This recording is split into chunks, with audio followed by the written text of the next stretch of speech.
जय जगन्नाथ पिला माने आज आम आलोचना करवा आमर 10th क्लास इंग्लिश बहीर जिते गुड़ी सिलेक्टिव क्वेश्चन आमर बोर्ड एग्जाम आम आलोचना करवा बेसिकली आज आम पोएट्री सेक्शन को जीवा पोएट्री सेक्शन प्रति पोएम जो 5टी पोएम रही आमर प्रति पोएम रे आम 4टी सिलेक्टिव क्वेश्चन कथा आम आलोचना करवा एवं निश्चित भाव में जब आज आम ए सब क्वेश्चन गुड़ी भल भाव में प्रैक्टिस कर चलवा ताहले निश्चित भाव में आम परीक्षा सुधा सबू क्वेश्चन गुड़ी को सबू विषय गुड़ी को भल भाव में आम हैंडल कर तेरे फ्रेंड्स चलो आज आम प्रथम कविता आमर जो रही all things bright and beautiful प्रथम क्वेश्चन कौन हो प्रथम क्वेश्चन हो what does the poet say about all things and all creatures okay प्रथम पोएम कौन अच्छी प्रथम क्वेश्चन हो what does the poet say about all things and all creatures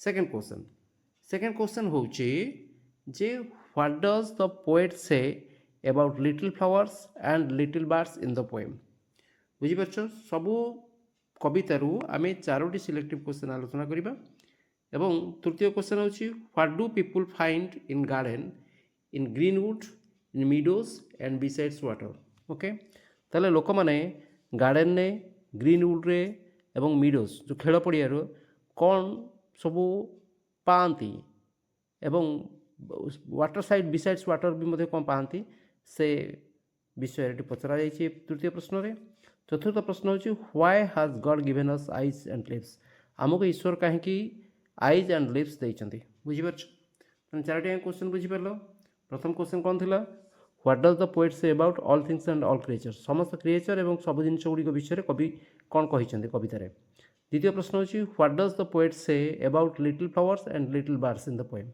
little flowers एवं लिटिल बर्ड्स विषय कवि ये कौन कहती तेरे आम प्रथम कविता अर्थात ऑल थिंग्स एंड ब्राइट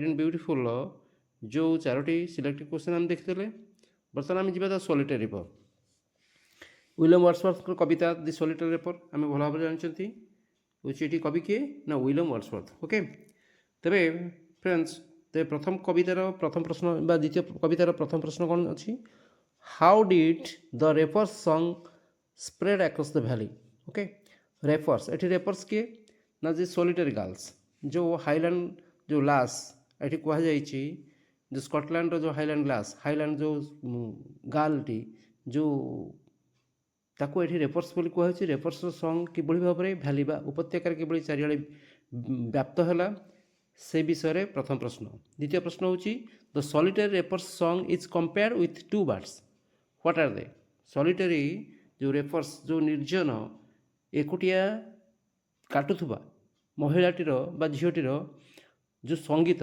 को एठी 2टी कवि जो 2टी पक्षी सहित तुलना करछंती से कवितार से पक्षी 2टीर नाम कौन से पक्षी 2टी किए अटंती and how does the poet compare सो एवं यह से कवि एटार जो पक्षी सहित किभली भाव में तुलना करमको ये उल्लेख करा पड़ो तृतीय प्रश्न कौन how does the poet inspire by the girl song झीटीर संगीत कवि किभली भाव में इंस्पायर होती से कथा भी आम ये तृतीय प्रश्न रे उत्तर देवाक पड़ो बुझीपार तो फ्रेंड्स चतुर्थ प्रश्न हो what impact did the reaper song have on the poet when he mounted up जितेबाला से पर्वतर ऊपर को चली जाते से कविता बा कवि जो झीटीर संगीत कवि केवल भाव में प्रभाव पकईला से कविताटी ताको आमको ये प्रश्न उत्तर देवाक पड़ो ओके ये हूँ द्वितीय कविता आम एवं आसवा विलेज सॉन्ग हूँ आमर तृतीय पोएम विलेज सॉन्ग रे प्रथम क्वेश्चन कौन अच्छी ना प्रथम क्वेश्चन हूँ what is the mother worried about माँ कहीं व्यस्त थे why does she attempt to stop her from going to the forest ये हर मीन्स कौन ये कवितार हर क्या कहुई ये हर कहुई झील को जी कि चाहती बह न करी फॉरेस्ट को चली जावाई चाहती से कवितार माँ कौन कर चेष्टा करीटी को अटकैया से पचार व्हाई डज सी अटेम्प्ट कहीं से अटेम्प्ट नौ झीटी को अटकैया फॉरेस्ट को जीवाई ओके द्वितीय प्रश्न हूँ Why does the honey child desire to run to the wild forest? ଏଠି honey child କାହାକୁ କୁହାଯାଉଛି ନା ଝିଅଟି କୁହାଯାଉଛି। ଯେଉଁ ଝିଅଟି ଚାହୁଁଛି କେଉଁଠି ଯିବା ପାଇଁ ଜଙ୍ଗଲ ୱାଇଲ୍ଡ ଫରେଷ୍ଟକୁ ଯିବା ପାଇଁ ଚାହୁଁଛି ସେଥିପାଇଁ ଏଠି କ୍ୱେଶ୍ଚନ୍ ହେଉଛି କାହିଁକି ସେ ଚାହେଁ ଯେ ସେ ୱାଇଲ୍ଡ ଫରେଷ୍ଟକୁ ଯିବା ପାଇଁ ଚାହେଁ ବିବାହ ନ କରିକି ବା ବିବାହ ବନ୍ଧନ ନ ବାନ୍ଧ ହେଇକି କାହିଁକି ସେ ୱାଇଲ୍ଡ ଫରେଷ୍ଟ ଯିବା ପାଇଁ ଚାହେଁ ଏଠି ଦ୍ୱିତୀୟ ପ୍ରଶ୍ନ। ତୃତୀୟ ପ୍ରଶ୍ନ କ'ଣ? ତୃତୀୟ ପ୍ରଶ୍ନ ହେଉଛି the mother says to the honey child the world is full of pleasure how. ମା ଚାହୁଁଛି ଝିଅଟିକୁ ବୁଝେଇବା ପାଇଁ ଯେ ସିଏ ନ ଯିବା ପାଇଁ କେଉଁଠି ନ ଯିବା ପାଇଁ ନା ୱାଇଲ୍ଡ ଫରେଷ୍ଟ ନ ଯିବା ପାଇଁ ଏବଂ ମା ପ୍ରକାରାନ୍ତରରେ ତାକୁ ବୁଝାଇବା ପାଇଁ କହୁଛି ଯେ ଏଇ ଯେଉଁ ୱାର୍ଲ୍ଡ ହେଉଛି ଫୁଲ୍ ଅଫ୍ ପ୍ଲେଜର ଏ ହେଉଛି ଆନନ୍ଦର ବା ସୁଖର ପରିପୂର୍ଣ୍ଣ। ତେଣୁ ମା କାହିଁକି ଏକଥା କହିବା ପାଇଁ ଚାହୁଁଛନ୍ତି ତାକୁ ଆମକୁ ଏଠି ତୃତୀୟ ପ୍ରଶ୍ନ ବୁଝିବାକୁ ପଡ଼ିବ। ଚତୁର୍ଥ ପ୍ରଶ୍ନ କ'ଣ? The laughter of the sun today is wind of the death tomorrow explain. ଆମକୁ ଏହି ଏକ୍ସପ୍ଲେନେସନ୍ଟିକୁ ବୁଝିବାକୁ ପଡ଼ିବ। ଯେଉଁ ଏଠି ଝିଅଟି ମାଆକୁ ବୁଝାଇବା ପାଇଁ ଚେଷ୍ଟା କରିଛି ଯେ ଯାହାକୁ ଆମେ ବର୍ତ୍ତମାନ ଲାଫ୍ଟର କହୁଛନ୍ତି ବା ସୁଖ ବୋଲି କହୁଛନ୍ତି ଭବିଷ୍ୟତରେ ତାହା ଦୁଃଖର କାରଣ ଅଟେ। ତେଣୁ ଏହାକୁ ଆମେ କିଭଳି ଭାବରେ ଝିଅଟି ମାଆକୁ ବୁଝେଇଛି ଏଠି ହେଉଛି ଚତୁର୍ଥ ପ୍ରଶ୍ନ। ତେବେ ଆମର ଏବେ ଯିବା ତାପର ପୋଏମ୍ ଦ ଫ୍ଲାୱାର ସ୍କୁଲ। ଫ୍ଲାୱାର ସ୍କୁଲରେ ଆମେ ସିଲେକ୍ଟିଭ ଚାରିଟା ସିଲେକ୍ଟ କ୍ୱେଶ୍ଚନ୍ ନେଇଛନ୍ତି। ପ୍ରଥମ କ୍ୱେଶ୍ଚନ୍ ହେଉଛି what happens when June showers come around. ଯେତେବେଳେ ଜୁନ୍ ସାୱାର ଆସେ କ'ଣ ଘଟେ? ଦ୍ୱିତୀୟ ପ୍ରଶ୍ନ where do the flower go and how do they stay there. Flowers ମାନେ କେଉଁଠି ଯାଆନ୍ତି ଏବଂ କେଉଁଠାରେ ରହନ୍ତି। ତୃତୀୟ ପ୍ରଶ୍ନ when and how do the flower children rush out from their school. କେବେ ଏବଂ କିପରି ଭାବରେ ଫ୍ଲାୱାର ଚିଲଡ୍ରେନ୍ ମାନେ ତାଙ୍କ ସ୍କୁଲରୁ ଦୌଡ଼ି ଆସିଲେ। To whom do the flower children raise their hands and why. ବୁଝିପାରୁଛ? ଚତୁର୍ଥ ପ୍ରଶ୍ନ ବୁଝିପାରିଲ।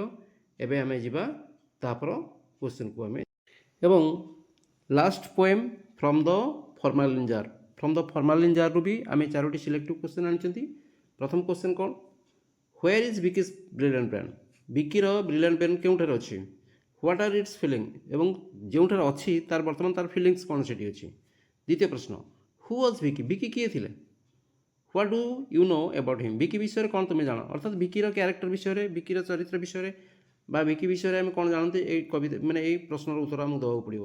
ତୃତୀୟ ପ୍ରଶ୍ନ ହେଉଛି how did Vicky's brain end up. ଭିକିର ବ୍ରେନ୍ କିପରି ଭାବରେ ଶେଷ ହୋଇଗଲା ପରିସମାପ୍ତି ହୋଇଗଲା କେଉଁଠାରେ ନା ଫର୍ମାଲିନ୍ ଜାର୍ ଭିତରେ।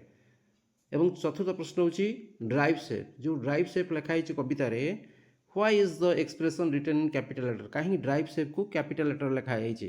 ତେବେ ଫ୍ରେଣ୍ଡସ୍ ମୁଁ ପାଞ୍ଚଟି ଯାକ ଯେଉଁ ରହିଛି ଆମର କବିତା ପ୍ରତି କବିତାରେ ଚାରୋଟି ଲେଖାଏଁ ଆମେ ସିଲେକ୍ଟିଭ୍ କ୍ୱେଶ୍ଚନ୍ ଆଣିଛନ୍ତି ଏବଂ ଯଦି ଆମେ ଏଇ ଚାରୋଟି ଯାକ ସିଲେକ୍ଟିଭ୍ କ୍ୱେଶ୍ଚନ୍କୁ ଭଲ ଭାବରେ ବୁଝିବା ନିଶ୍ଚିତ ଭାବରେ ଏ ପ୍ରତ୍ୟେକ ପ୍ରଶ୍ନର ଉତ୍ତର 5 ମାର୍କ ଲେଖାଏଁ। ତେଣୁ ନିଶ୍ଚିତ ଭାବରେ ଆଶା କରୁଛି ତୁମକୁ ଏଇ ଯେଉଁ ପ୍ରତ୍ୟେକ ପ୍ରଶ୍ନର ଉତ୍ତରକୁ ଭଲ ଭାବରେ ଆମେ ଆରାମସେ ଭଲ ଭାବରେ ପ୍ରାକ୍ଟିସ୍ କରିପାରିବା ଏବଂ ଭବିଷ୍ୟତରେ ନିଶ୍ଚିତ ଭାବରେ ଆମ ପରୀକ୍ଷା ପାଇଁ ଆମେ ପ୍ରସ୍ତୁତ ହୋଇକି ରହିପାରିବା। Okay, thank you.